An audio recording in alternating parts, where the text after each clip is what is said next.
I'm Katrina Craigwell. And I'm Annelise Campbell. And welcome to Am I on Mute?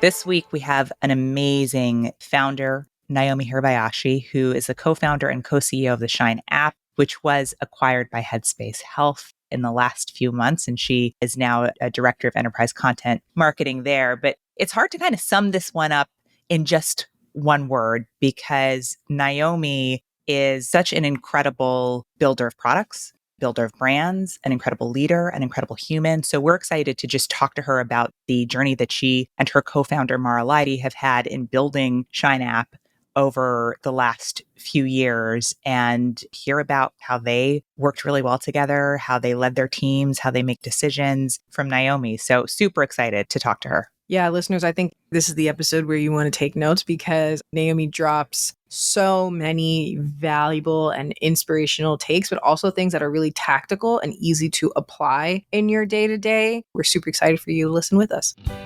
Naomi Hirabayashi is the co-founder and co-CEO of the Shine app. Since launching in 2016, Shine has been named one of the best apps of 2020 by Apple, a standout well-being app by Google, and is a 2019 Webby Award winner.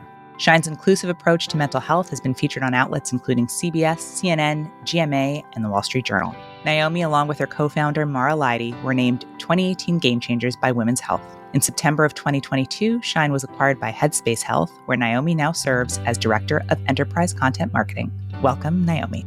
We are so excited to have you on Am I on Mute? Thank you for joining us. And you and I go way back. Way back. Way back. We worked together at an agency called Attention in 1974. That's what it feels like.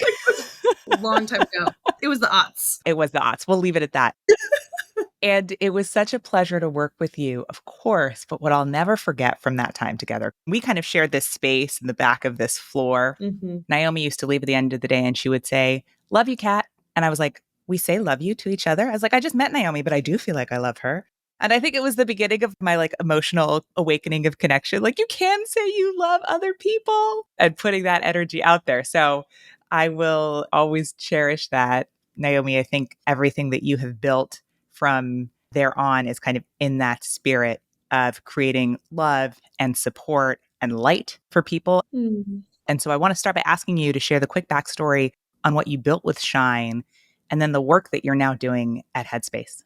Well, thank you, Kat, for that very kind intro. I definitely teared up a little bit when you said that.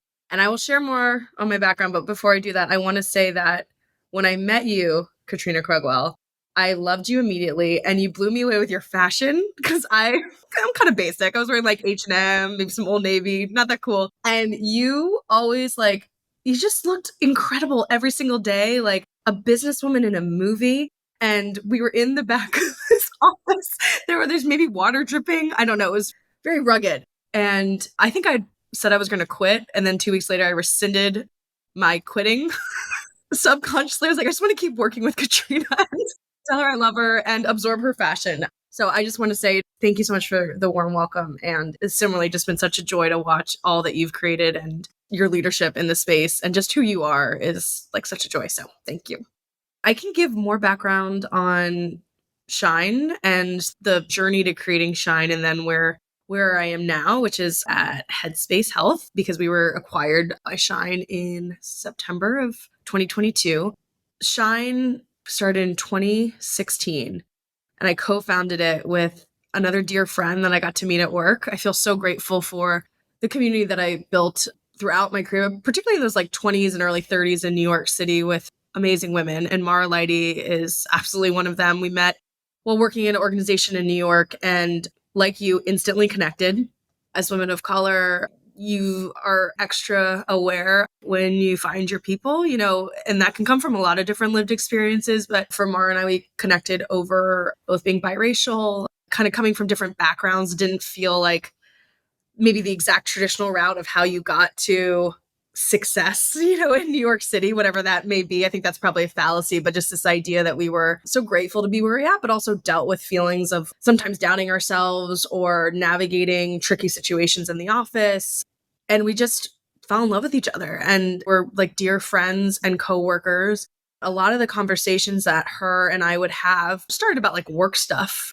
I don't know how to have maybe this tough conversation with my boss, or can you give me some advice or like feedback on how I was in that meeting? I was trying to be collaborative, but did I not sound like high conviction enough? All of the nuance that comes into navigating the workplace. And when we looked at how things were being talked about as related to like mental health and intersectionality, how did what we were experiencing in the workplace intersect with our identities, our lived experiences? We saw that there was such a missing piece, particularly around workplace mental health, that saw more people and honored and celebrated more of their experiences. And so it was that friendship, those conversations that inspired us to start Shine, with the goal of making taking care of yourself more accessible, more representative, and easier.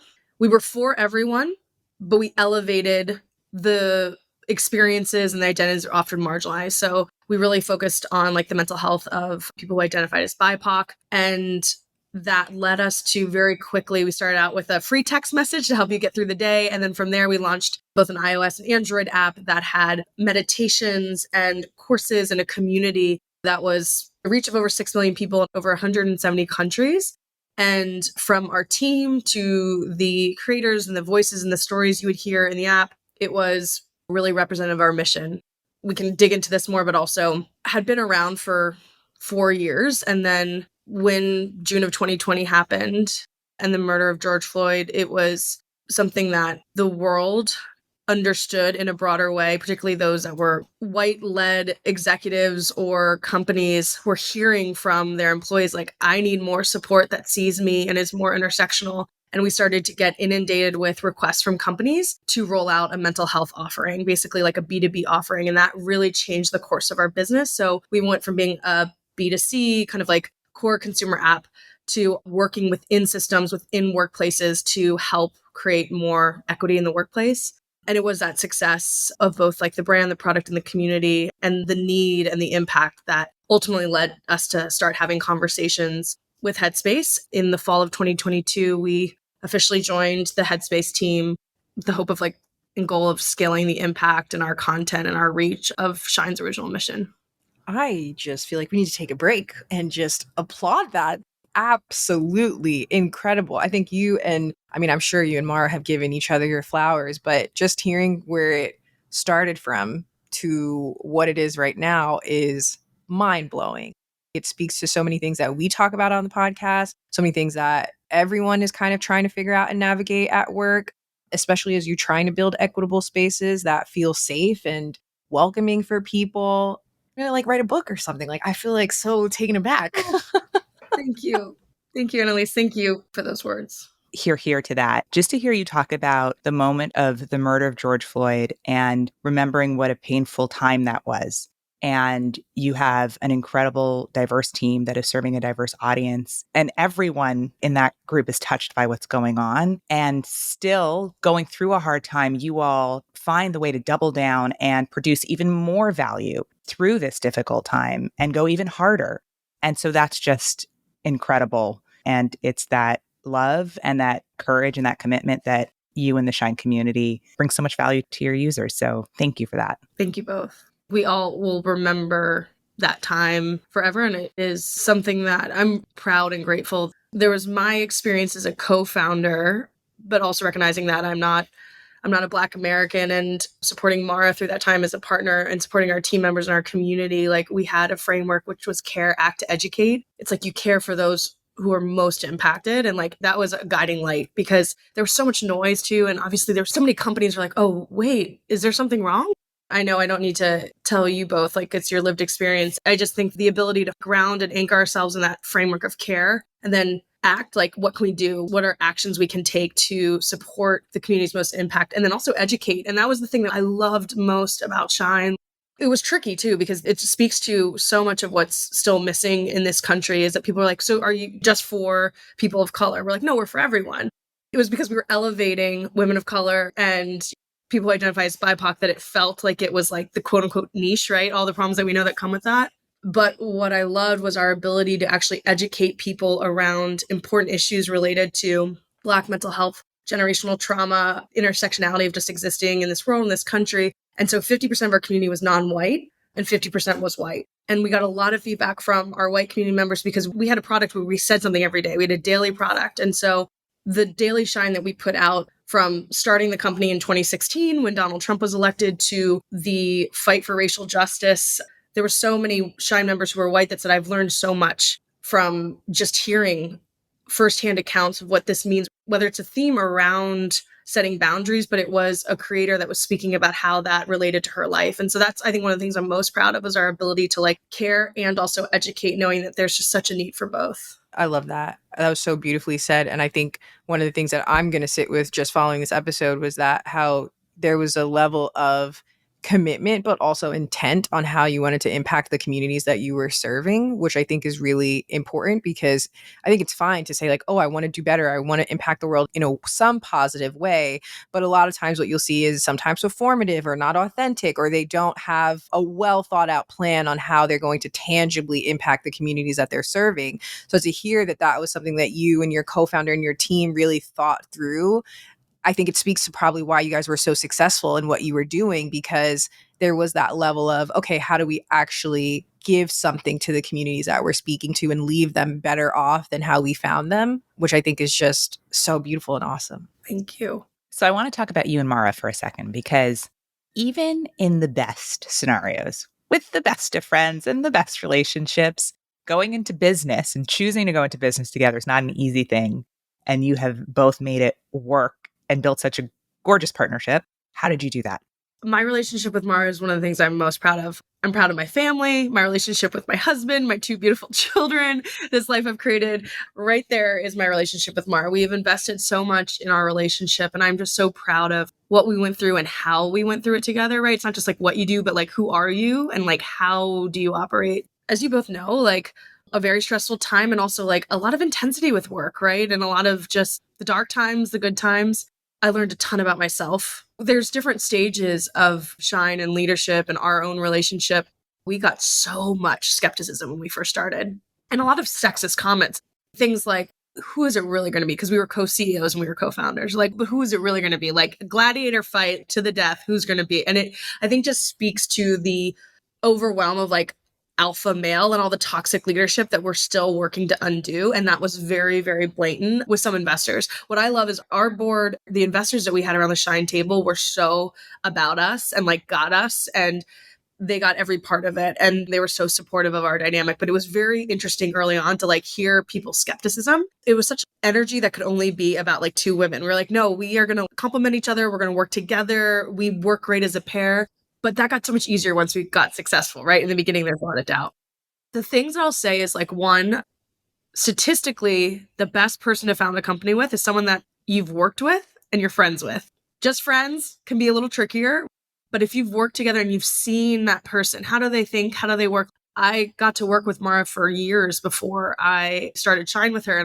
She was the person that I just wanted to like learn from creatively. I just admired her leadership style. I adored her as a friend, but also as a coworker. And so I think that is really important, like figuring out if you are searching for a co-founder, or maybe figuring out if you want to take that leap with a friend, how can you test out being in it? Because it's like any relationship. You're not really going to know the hard parts until you're there. But what you can bet on is the values of that person and the care that they extend to others. I think the compassion is so huge. The second thing is you should vet that person like you also would a life partner, particularly in the startup world. I mean, we did it for almost 7 years. You could do it for, depends what happens, a year, 5 years, 10 years. But it is a real commitment, and you're going to be in a pressure cooker for a lot of this. And so like you would be in a pressure cooker in a relationship with life events and things happening in health or children, if that's your life, whatever it may be, like really looking at that person. It's not just about like the fun first date or like that witty first conversation. It's figuring out that values alignment.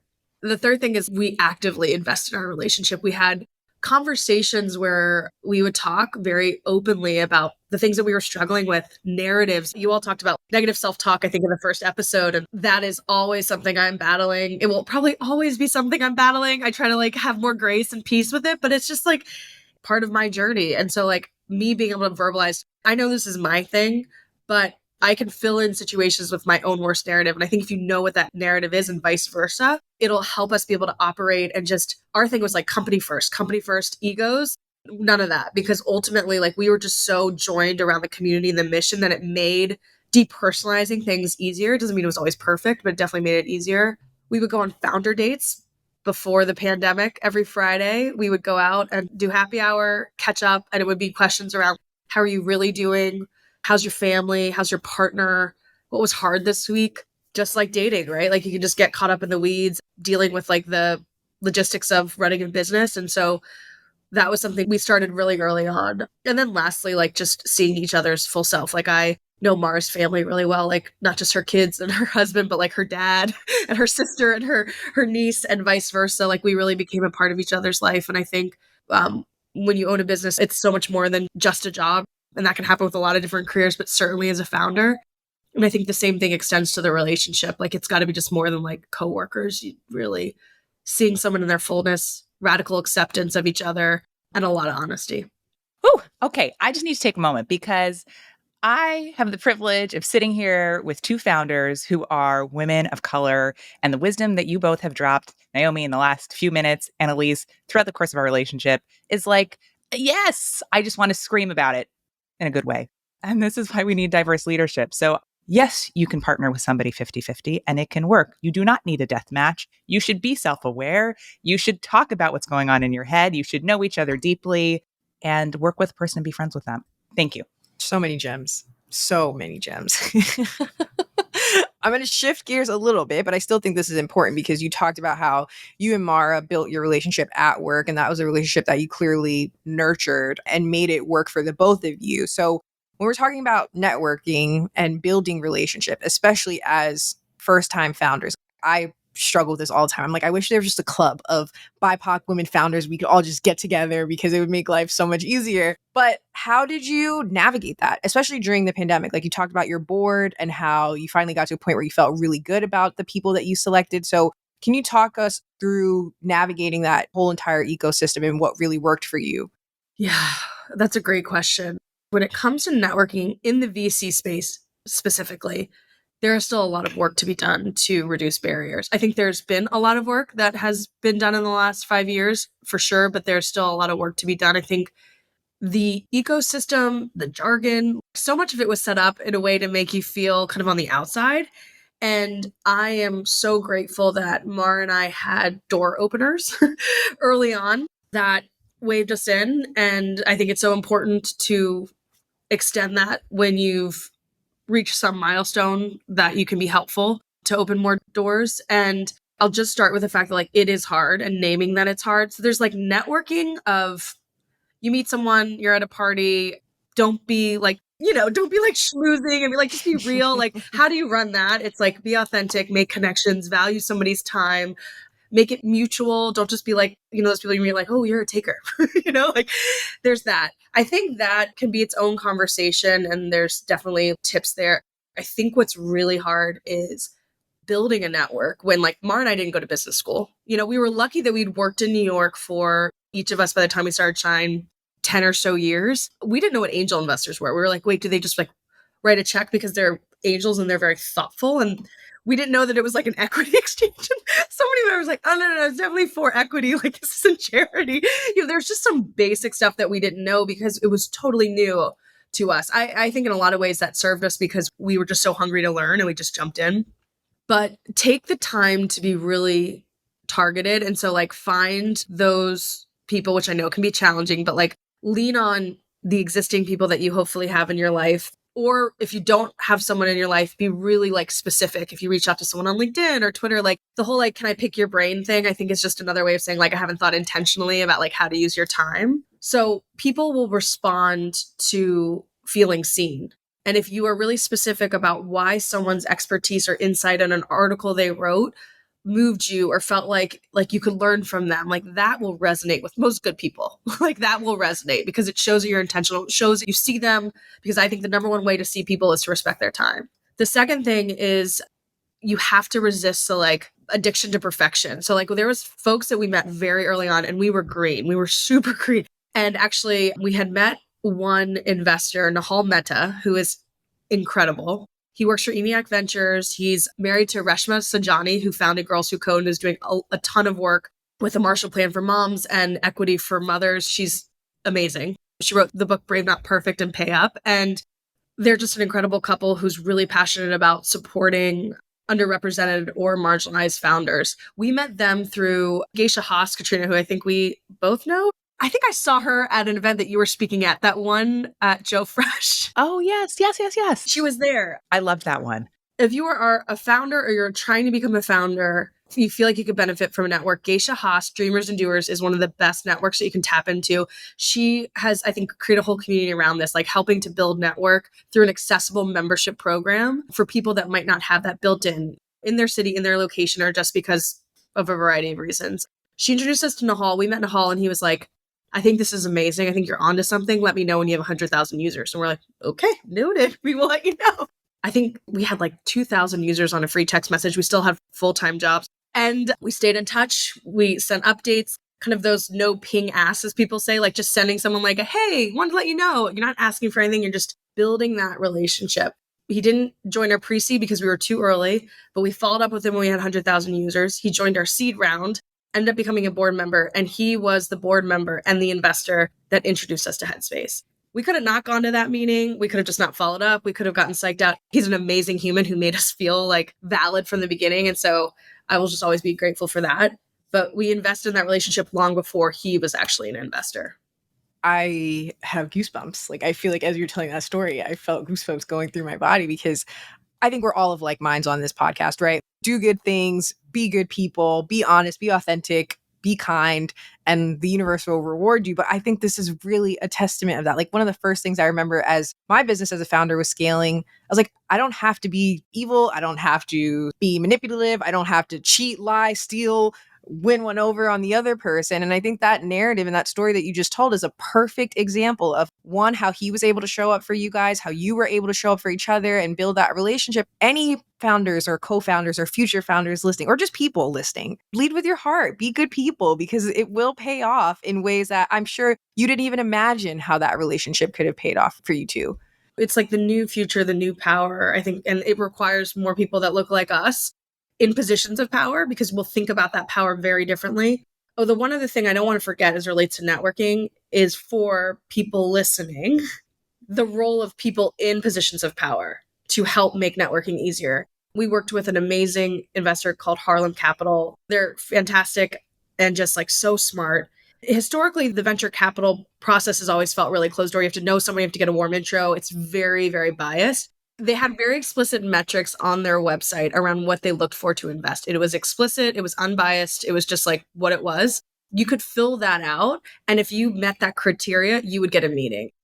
And this is me thinking about like the VC community specifically, but also thinking about like big agencies. Like, how do you make your pipeline more diverse and representative? Like, you have to start with thinking beyond just the traditional ways of the same network of folks and the same network of business schools all getting together and sending folks their way. And so I think that's also just like an important call to action to the communities to think about what you're doing on your end to make networking easier for folks that are just coming up. You know, I went to community college before I graduated from a four-year university. That's going to have a different reference pool maybe. So like, just thinking about all the different ways that people are coming at the jobs that might not be the quote unquote traditional or more privileged route.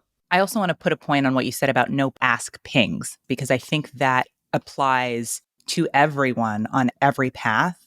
And I think it is doubly important as we go through hybrid work and with distributed networks. And it's something that I've tried to get better at over the years, in the spirit of the people who support you want to see you win. They want to see the update. They want to see the work. They want to cheer you on. And so in that way, it's a joy to be able to share that with them. And to the point of the story that you just shared, you never know when the connection will happen or when the thing will happen. But it's also about just having a bridge to somebody who is cheering you on and letting them cheer you on that is so meaningful. I love that. And I think we always assume as humans, but I think the remote first world, particularly for the workplace, if that's your situation, has only made our assumptions more isolated and not necessarily rooted in like an interaction or something happening in the office. So like an assumption I think a lot of us have is, oh, people don't want to hear about that. Like, they're busy, they're jumping from Zoom to Zoom. Like, I remember hearing this on one of the Brene Brown podcasts. They started a team meeting with like, what's one thing that happened in your life in the last week that you didn't think was important enough to bring up on a Zoom? One person had moved, someone's son was valedictorian, maybe someone had lost someone. Like, there was just stuff that in this world we're like, oh, you don't want to hear that. It's like, don't assume, right? Like, I want to know more of like what's happening beyond the squares. I want to know more about the people. And that can come in the form of a lot of updates, but we have to like consciously be bringing back the humanness because we're modeling now what this new world will be.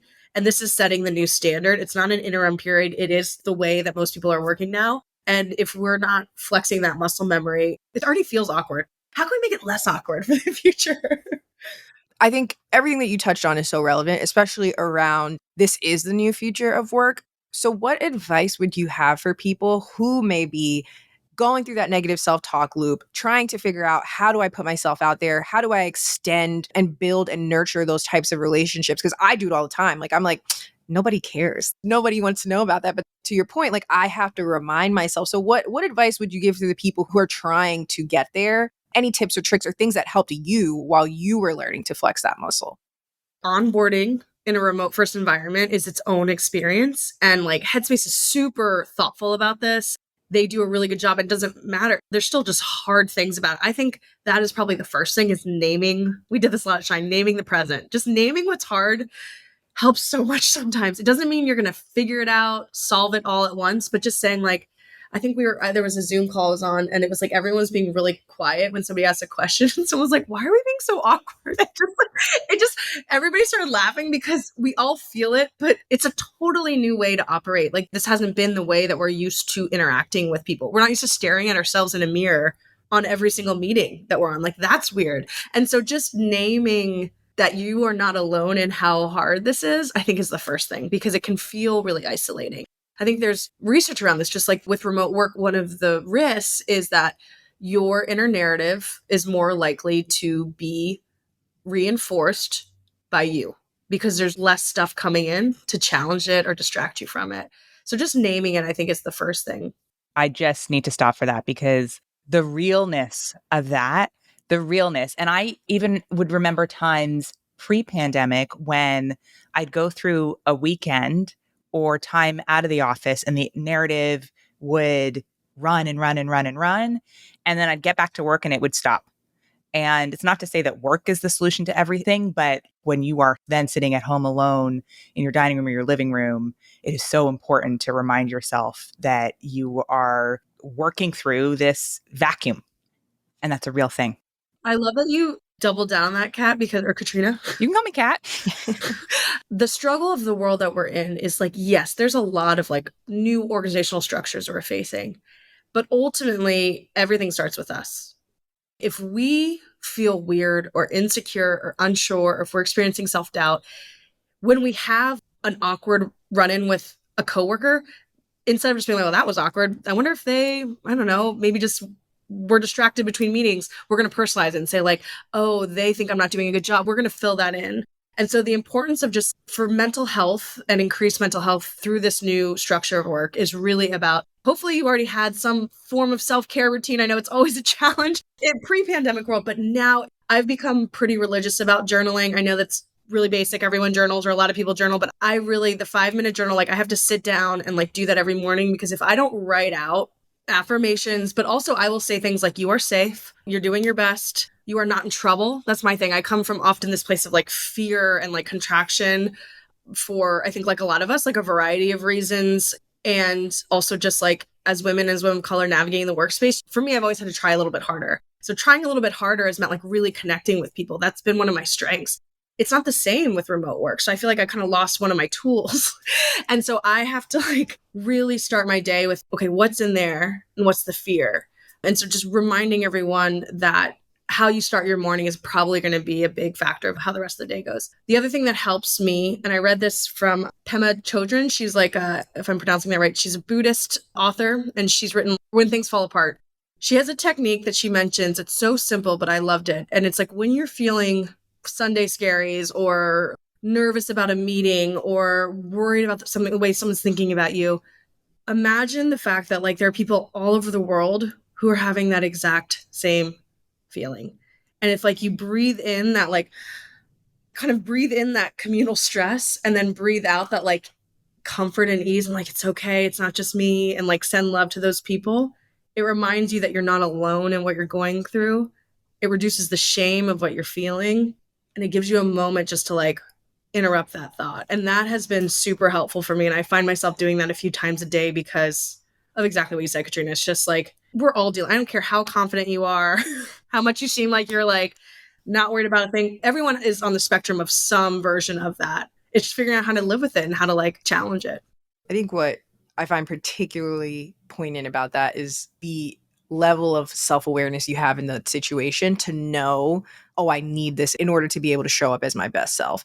And I think for everyone that's navigating this new hybrid remote work world, you're absolutely right. We have to start with us doing the self-interrogation work to understand, like, oh, when I'm anxious, how do I show up as a leader? When I'm stressed, am I less likely to listen to other people? Do I tend to cut people off? Like knowing those things about yourself and how you show up, and also being able to vocalize that. Like I've been on meetings sometimes where I've said, hey guys, I'm not going to be able to bring my best right now, but I love you all and you guys are doing a great job, but I am not going to be able to show up the way that you probably might need me to in this meeting. And I used to feel shame about that. And now I'm like, no, you're doing a better job as a leader by being able to show up that way authentically and honestly and transparently. And so they will do that in the future as well. And I think for listeners, like heed Naomi's words in the sense that it starts with you, especially for those of us who may feel like we've lost a tool in our toolkit while dealing with this new way that we can relate to people, whether it's through a screen, whether it's 2 days in the office, whatever that may look like.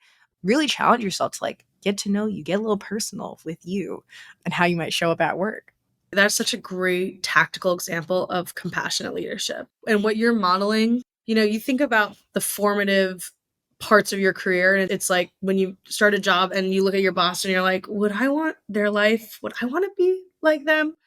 Are they living in a way that I value? And the fact that you're being honest and just like the emotional literacy and sophistication to just be like, this is where I'm at. I mean, that probably just gives so much more space for people to breathe in the times when they're, when they're not feeling their best, and like really modeling that. I love that example. That's so beautiful. Katrina, I'm going to say we need a part 2. Naomi, you have to come back for part 2 because there's so much more we need to discuss. I think so. I'm always available for you both. I just love this podcast. Naomi, we have 2 more questions for you. One is a bigger one and one is a quick fire one. I'm going to try and do them in 5 minutes.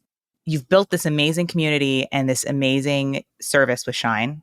The Headspace Health opportunity comes around for them to acquire Shine and you all to join their team. How did you know that that was the right path to take?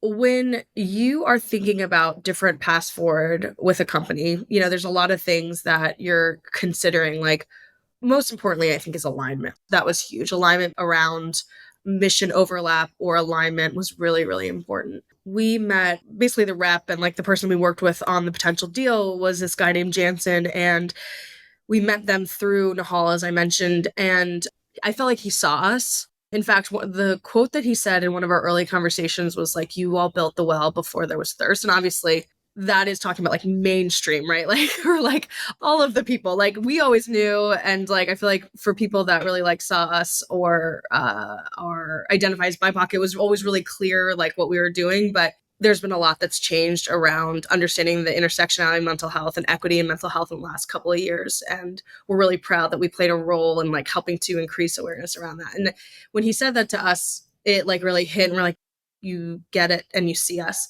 So I think just feeling seen is just one of the most powerful things that can happen in a relationship. And we felt that from the beginning and felt that very like notably from Jansen and from Headspace. And then when we met the team, we really enjoyed the interview process.